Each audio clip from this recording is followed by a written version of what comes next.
오늘 우리에게 주시는 하나님 말씀은 야고보서 4장 11절과 12절 말씀 우리 함께 보도록 하겠습니다. 야고보서 4장 11절 12절 말씀입니다. 신약성경 374페이지 야고보서 4장 11절 12절 말씀 여러분 다 같이 한 목소리로 함께 읽도록 하겠습니다. 시작. 형제들아 서로 비방하지 말라. 형제를 비방하는 자나 형제를 판단하는 자는 곧 율법을 비방하고 율법을 판단하는 것이라. 네가 만일 율법을 판단하면 율법의 주는 자가 아니요 재판관이로다. 입법자와 재판관은 오직 한 분이시니 능히 구원하기도 하시며 멸하기도 하시느니라. 너는 누구이기에 이웃을 판단하느냐. 아멘. 우리 옆에 분들과 한번 우리 985 한번 인사하겠습니다. 우리 985로 시작. 좋게 생각하고 좋게 보고 좋게 듣고 좋게 말하고 좋게 행동합시다. 아멘. 예. 할 때까지 합니다. 할 때까지. 우리 속담 중에 사촌이 땅을 사면 배가 아프다는 그런 속담이 있습니다. 사실 이런 일들이 많이 있습니다. 우리는 남보다 남이 좀 잘 나가거나 잘 되면은 속이 상하고 또 배가 아픕니다. 그래서 이제 자꾸만 상대방을 이렇게 깎아내립니다. 그런 사람들이 왜 비방을 할까요? 은근히 우리 안에 남과 비교하는 그런 경쟁 의식을 갖고 있기 때문입니다. 우리는 어렸을 때부터 이제 서로 경쟁하면서 자라왔기 때문에 남이 잘 된 것을 보면은 배가 아프고 마음이 상합니다. 제가 그 대구에서 청년부 사역을 할 때 이 한 청년이 차를 한 대 뽑았어요. 소나 타고 다니는 차를 한 대 뽑았습니다. 이 청년이 새 차를 뽑으니까 순식간에 인싸가 되었어. 여자 청년들이 오빠 나도 한번 태워줘. 집에 태워주고 그 다음에 또 이 청년이 또 오빠 나도 한번 태워줘.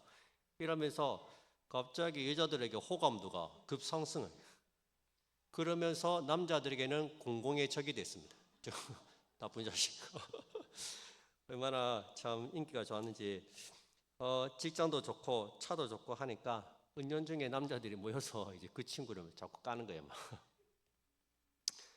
우리 사회도 어떤 사람이 두각을 나타내면 공공의 적이 됩니다. 댓글 부대가 총동원되어서 그 사람을 완전히 매장시켜 버립니다. 성경에도 보시면 비난하는 사람들이 등장합니다. 모세의 형인 아론과 모세의 누나 미리암도 이 모세를 비방합니다. 아론은 대제사장이고 미리암도 참 대단한 여인인데 이런 사람들까지도 비방을 했습니다. 겉으로 볼 때는 모세의 결혼 문제 때문에 비방을 합니다. 모세가 이방인 여자 구스 여자를 취해서 결혼을 하니까 어떻게 네가 이방 여자와 결혼할 수 있느냐 하면서 그걸로 이제 딴지를 걸었습니다.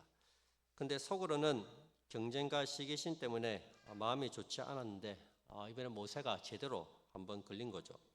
민수기 12장 2절에 보시면 그들이 이르되 여호와께서 모세와만 말씀하셨느냐 우리와도 말씀하지 아니하셨느냐 하매 여호와께서 이 말을 들으셨더라. 무슨 말입니까? 모세, 하나님이 너하고만 말했느냐 우리와도 말씀하신다. 그런 거죠. 너만 선지자냐 너만 하나님 말씀 받았느냐 우리에게도 하나님이 말씀하실 수 있다. 그런 의미입니다. 시기심, 질투심 때문에 이런 일이 벌어졌습니다. 그때 하나님께서 말씀하십니다. 민수기 12장 8절에 보시면 너희가 어찌하여 내 종 모세의 비방하기를 두려워하지 아니하느냐. 우리 역시 마찬가지죠. 남을 비방하는 것을 별로 두려워하지 않습니다. 서슴지 않게 남에 대해서 헌담을 하고 뒷담화를 까고 그런 일들을 합니다. 남을 비방한다고 해서 당장에 벌을 받거나 번개를 맞는 것이 아니기 때문입니다. 오히려 같이 욕한 사람들끼리는 끈끈한 전우애가 생깁니다. 서로가 한 사람 놓고 씹어 돌리면 서로가 이렇게 끈끈하게 전우애가 생깁니다. 하나님께서는 모세를 비방한 미리암에게 벌을 내리셔서 나병에 걸리게 하셨습니다. 왜 그렇습니까? 비방하는 것이 죄이기 때문입니다. 성경은 남을 판단하는 죄에 대해서 아주 중대하게 다루고 있습니다. 로마서에 보시면 악인을 정의하기를 로마서 1장 29절에 곧 모든 불의, 추악, 탐욕, 악의가 가득한 자요, 시기, 살인, 분쟁, 사기, 악독이 가득한 자요, 수군수군하는 자요, 비방하는 자요, 무자비한 자라. 살인, 분쟁 이런 것 같은 심각한 죄의 목록에 비방하는 것도 들어가 있습니다. 또한 바울은 고린도 교회 성도들에게 고린도후서 12장 20절에서 다툼과 시기와 분냄과 당짓는 것과 비방과 수군거림과 거만함과, 이 수군거림도 뒤에서 이제 흉보는 겁니다. 혼란이 있을까 두려워하고 라고 말했습니다. 베드로 역시 베드로전서 2장 1절에서 그러므로 모든 악독과 모든 기만과 외식과 시기와 모든 비방하는 말을 버리고 갓난 아기들 같이 순전하고 신령한 젖을 사모하라 말씀하셨습니다. 성경은 다른 사람을 비방하는 것을 명백히 죄라고 규정을 하고 있습니다. 이거 역시 살인죄나 간음죄와 같이 심각한 중차대한 죄라는 겁니다. 오늘 야고보는 남을 비방하는 자들을 향해서 네가 하나님이라도 되느냐 그렇게 다그치고 있습니다. 앞에서 야고보는 하나님께서 성도들에게 더욱더 큰 은혜를 부어주신다고 말씀하셨습니다. 더욱더 큰 은혜를 부어주셔서 다시 하나님을 사랑하는 자리로, 하나님께 마음을 쏟는 자리로 이끄신다고 하셨습니다. 야고보서 4장 6절에 보시면 그러나 더욱 큰 은혜를 주시나니 그러므로 일렀으되 하나님이 교만한 자를 물리치시고 겸손한 자에게 은혜를 주시느니라. 여러분, 누가 더욱 큰 은혜를 받습니까? 겸손한 사람입니다. 하나님이 교만한 자를 물리치시고 겸손한 자에게 은혜를 주십니다. 겸손한 자에게 더욱 큰 은혜를 베풀어 주신다는 겁니다. 여러분, 겸손이 무엇이라고 했습니까? 겸손은 다소곳이 손을 모아서 사양하거나 자기를 낮추는 그런 마음의 상태가 아니라고 했습니다. 성경이 말하는 겸손은 위치입니다. 하나님 앞에서 내가 있어야 할 바른 자리입니다. 우리는 항상 하나님의 말씀 아래에 있어야 됩니다. 하나님 말씀을 내 삶의 근거로 삼고 그 말씀의 영향을 받는 것이 나를 하나님 앞에 두는 것입니다. 그렇게 말씀 앞에 자기를 낮추는 사람, 자기 자신을 두는 사람이 겸손한 사람이고, 겸손한 사람에게 하나님이 은혜를 베푸신다는 말씀입니다. 근데 그 반대가 교만입니다. 교만은 자기가 있어야 할 자리를 벗어나서 하나님 자리에 앉아 있는 것이 교만이라고 할 수 있습니다. 형제를 판단하고 비방하는 사람들은 교만한 사람들입니다. 자기가 하나님의 자리에 앉아서 이러쿵 저러쿵 입을 댄다는 것은 마치 자기가 하나님이나 된 것처럼 그렇게 생각을 하기 때문입니다. 그런 자들에게는 베푸실 은혜가 없다는 거예요. 오늘 야고보는 우리에게 왜 우리가 이웃을 비방하지 말아야 하는지 그 이유에 대해서 세 가지로 가르쳐주고 있습니다. 첫째는 우리는 한 형제이기 때문에 서로 비방해선 안 된다고 말씀하십니다. 11절입니다. 형제들아 서로 비방하지 말라. 형제를 비방하는 자나 형제를 판단하는 자는 곧 율법을 비방하고 율법을 판단하는 것이라. 네가 만일 율법을 판단하면 율법의 주는 자가 아니요 재판관이로다. 한 절에 형제라는 말이 3번이나 반복해서 나오고 있습니다. 형제들아 서로 비방하지 말라. 형제를 비방하는 자, 형제를 판단하는 자. 한 절 속에 형제가 3번이나 강조해서 나옵니다. 뭐예요? 의도적으로 우리가 한 형제임을 강조하고 있다는 겁니다. 여러분, 우리가 판단하고 비방하는 사람들이 누구입니까?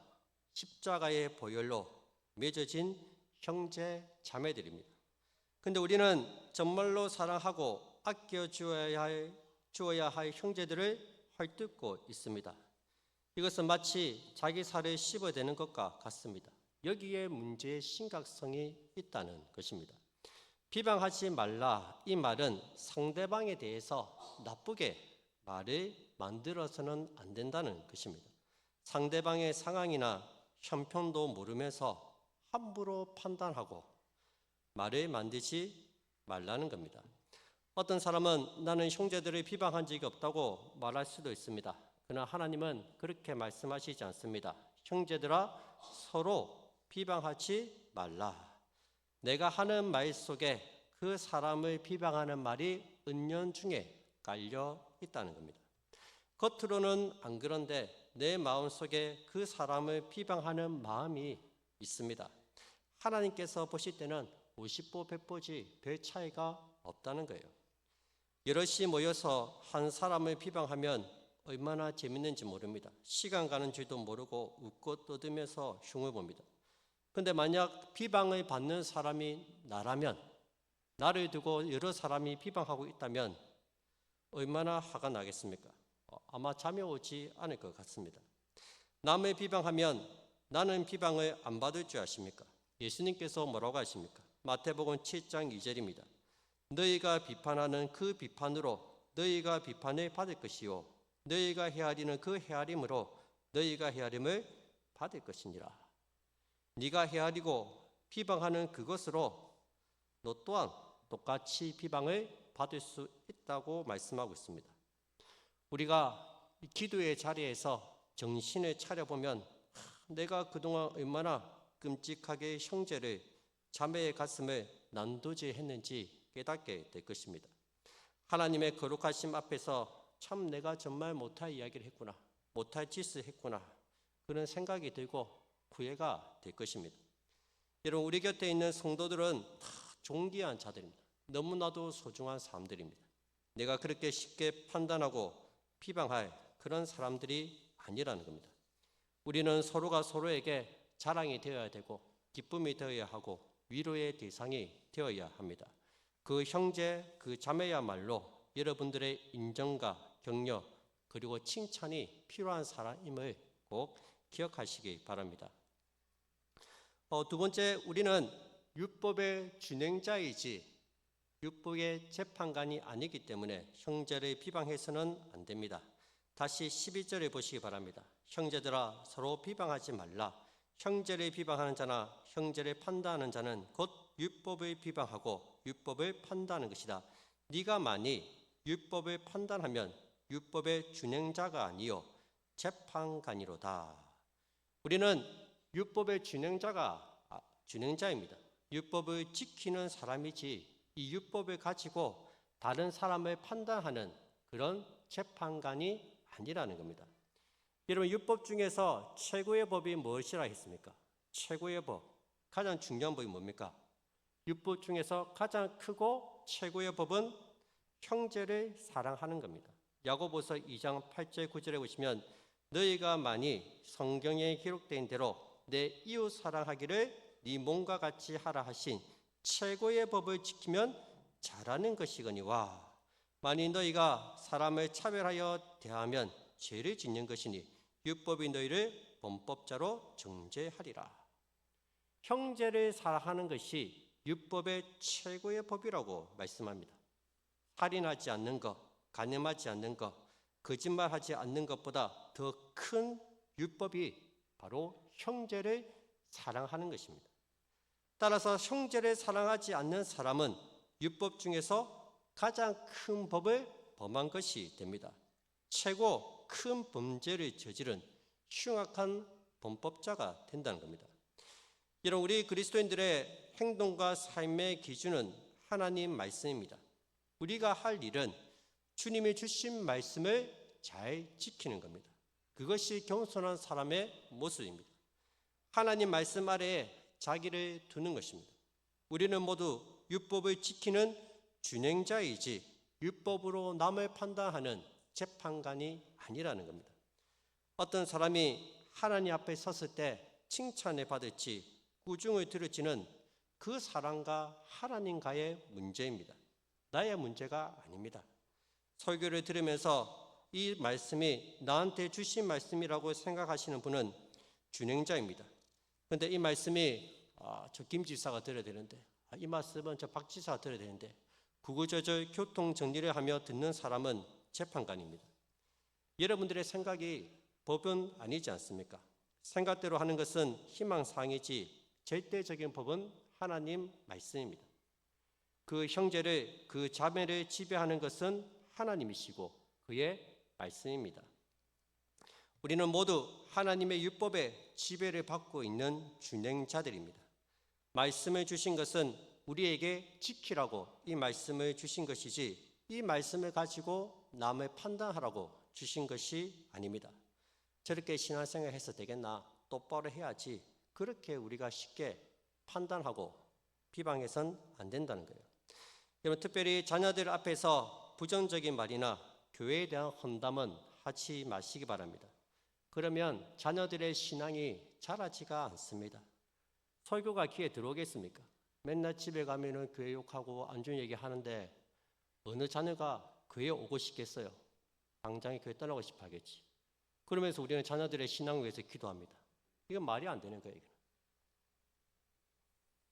또 어릴 때부터 남을 비난하는 것을 배우면 아이들의 정서에 좋지 않습니다.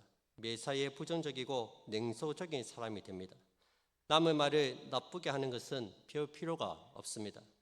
남을 험담하는 자리는 가급적이면 피하시기 바랍니다. 굳이 그런 모임, 그런 장소에 찾아갈 필요가 없습니다.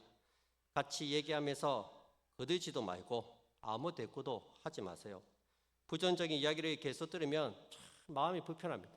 저도 안 좋은 얘기를 계속 들으면 마음이 불편합니다. 굉장히 기분도 찝찝하고 그렇게 유쾌하지가 않습니다. 가급적이면 다 피하시기 바랍니다. 항상 좋게 생각하고 좋게 보고 좋게 듣고 좋게 말하고 좋게 행동해야 됩니다. 다 하나님이 판단하실 거예요. 내가 판단할 수 없다는 거예요. 부정적인 말을 하면 인상을 쓰고 불편한 기색을 내시기 바랍니다. 그런 말을 하는 사람들을 안타까워하세요. 그러면 그 사람들이 자신들의 말과 행동을 돌아보게 될 것입니다. 나도 이래서는 안 되겠다. 그런 마음을 느끼게 해주시기 바랍니다. 야고보는 자기의 위치를 벗어나서 비방하는 사람들을 향해 강하게 책망합니다. 네가 누구이기에 이웃을 판단하느냐. 12절 말씀입니다. 입법자와 재판관은 오직 한 분이시니 능히 구원하기도 하시며 멸하기도 하시느니라. 너는 누구이기에 이웃을 판단하느냐. 쉽게 말해서 네가 뭔데?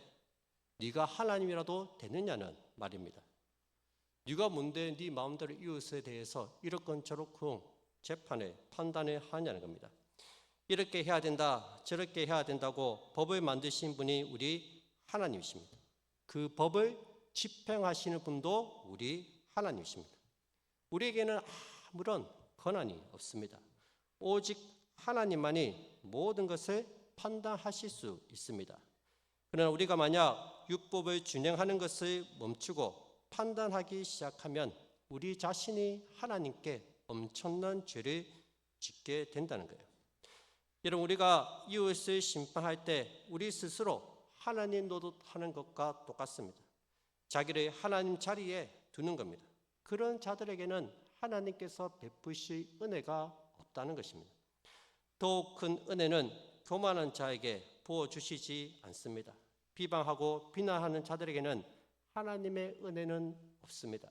그래서 하나님은 교만한 자를 물리치시고 겸손한 자에게 은혜를 베푸시는 것입니다.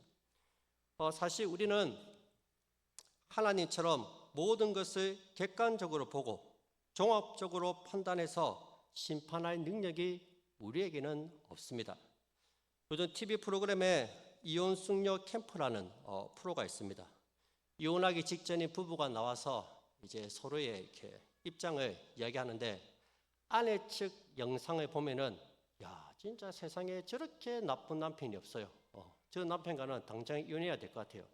근데 남편 측 영상을 보면은 세상에 저렇게 나쁜 아내가 없어요. 서로 싸우는 게 이해가 됩니다. 이런 보시면 같은 문제를 두고도 두 사람의 이야기가 다릅니다. 어느 한쪽이 거짓말을 하고 있습니까? 아닙니다. 둘 다 진실을 이야기하고 있습니다. 각자가 자기만의 관점에서 보고 말을 하고 있기 때문입니다. 인간에게는 사물을 객관적으로 보고 판단할 능력이 없습니다. 우리는 상대방의 마음속에 감추어진 그 동기를 이걸 능력이 없습니다. 때문에 우리가 내린 판단은 오판일 때가 많다는 거예요. 우리는 완전하지 않습니다. 우리는 다른 형제나 자매에 대해서 하나님께서 어떤 계획을 가지고 계신지 우리는 전혀 알지 못합니다. 그들을 향한 하나님의 뜻이 무엇인지 잘 모릅니다. 비록 지금은 많이 부족하고 많이 모자라지만 하나님께서 이 사람을 통해서 어떻게 역사하실지 아무도 모른다는 거예요. 여러분, 감옥에 갇힌 제수를 애굽의 총리로 만드신 분이 하나님이십니다. 살인자 모세를 이스라엘의 구원자로 만드신 분이 하나님이십니다. 핍박자 바울을 복음의 사도로 만드신 분이 하나님이십니다. 바울 욕 많이 했겠죠. 바울 저 인간 되겠나? 예수 믿는 사람들 핍박하고 잡아가지고 아마도 많은 그리스도인들이 그를 욕했을 거예요. 근데 그가 하루아침에 예수님을 만나서 복음 전도자가 될 줄은 아무도 몰랐다는 거예요. 우리의 짧은 생각과 경험으로 상대방을 쉽게 판단하지 마시기 바랍니다. 부족한 부분이 보이거든 기도해 주시고 사랑으로 건면해 주시기 바랍니다. 내가 함부로 하기에는 너무나도 소중한 사람들입니다. 비방하고 판단하는 것도 죄입니다. 여러분 꼭 기억하시기 바랍니다. 말씀 맺겠습니다. 우리는 가끔씩 누군가를 바라볼 때 속상할 때가 있습니다. 어떻게 저렇게 처신하나 답답할 때도 있습니다. 저렇게 안 했으면 좋겠는데 마음이 상할 때도 있습니다. 여러분, 몰라서 그런가 보다 그렇게 보시고 이해해 주시기 바랍니다. 혹시 나도 같은 실수를 저지르지는 않을지 자신을 한 번 더 점검해 보시기 바랍니다. 여러분, 교회는 병원입니다. 병원. 죄인들이 모인 곳이고 모나고 삐딱한 사람들이 모여서 치료받는 곳입니다. 손가락질을 잘 못해서 손가락이 부러져서 젓가락질을 못하는 사람에게 왜 젓가락질을 그따위로 밖에 못하냐고 욕하면 안 돼요. 손가락이 부러져서 못하는 거잖아요. 내가 가서 또 먹여주면 됩니다. 한국 교회는 별로 재미가 없습니다. 신앙인들이 모인 교회조차 따뜻하거나 너그럽지 않습니다. 참 그게 안타깝습니다. 믿는 사람들이 모였는데 따뜻하거나 너그러움이 별로 없어요. 서로 막 이렇게 그렇게 있어요. 용서와 이해, 격려 우리가 할 수 있잖아요. 얼마든지 우리가 이곳을 천국으로 만들 수 있습니다. 우리의 따뜻한 말 한마디가 그 사람에게 얼마나 큰 힘이 되는지 모릅니다. 야고보는 성도들을 향해서 형제라고 부르고 있습니다. 한 아버지 하나님을 모시고 사는 저와 여러분들은 다 형제요 자매들입니다. 따라서 교회는 가정이라고 할 수 있습니다. 가정은 자신이 저지른 실수와 허물이 용납이 되는 것이 가족입니다. 가족들은 허물을 덮어줍니다. 오히려 다른 사람이 우리 가족의 허물을 뒤치워내면 불같이 화를 그리고 끝까지 지키는 게 내 가족입니다. 실수할 때도 있고 잘 못할 수도 있습니다. 다 잘할 수는 없잖아요. 그런 것을 가지고 왈가부가하지 말고 이해해 주시고 용납해 주시고 받아주시기 바랍니다. 저는 우리 교회가 따뜻한 가정처럼 서로 받아주고 이해해주고 용납해주는 곳이 되었으면 좋겠습니다. 좀 못하면 어떻습니까? 그게 크게 중요한 것도 아닌데 못하면 못하는 대로 잘하면 잘하는 대로 칭찬해 주시고 도와주시고 격려해 주시고 그래서 함께 가면 되잖아요.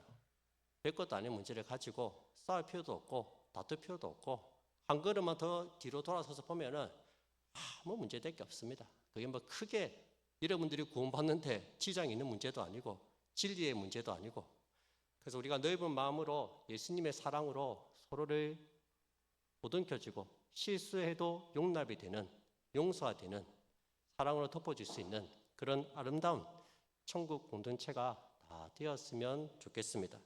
우리 안에 선한 말 세워주는 말이 풍성한 공동체가 될 수 있도록 많이 기도해 주시고 또 이 일을 위해서 함께 협력해 나가는 우리 모든 성도들이 다 되시기를 주님으로 축복드립니다. 우리 찬양 드립시다. 우리 낮은 해처럼 밤의 달처럼